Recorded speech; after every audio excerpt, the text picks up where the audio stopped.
Okay, finally, let's let our calculator help us make a conjecture about whether or not a statement is an identity or an equation.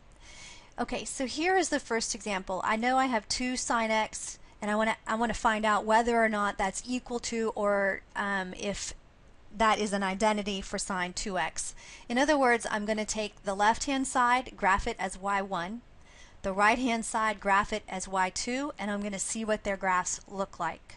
So in my graphing calculator, let me pull this down so you can see it, I already have those 2 sides of the equation entered in. So the left-hand side is 2 sine x, the right-hand side is sine 2x. Notice that the 2 on the right-hand side is inside of the parentheses here. And I want to graph this. We have a quick zoom function on the calculator that if you want to just zoom it to a standard trig window, you could hit number 7. So let's do that. And it takes my calculator just a second to graph this, but you can see that this first blue line is the 2 sine x function. Coming behind it, on the heels of it, is the other function, sine 2x. Now, these 2 functions do not line up graphically on the calculator, and if that's the case, then they are not an identity. What you're looking for is, if I graph the left-hand side and the right-hand side, the picture should be the same.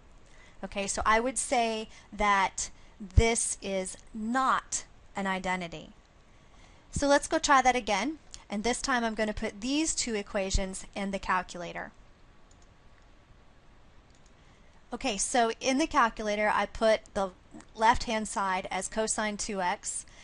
The right-hand side I labeled it as 1 minus 2 sine x, and then I put the squared symbol there.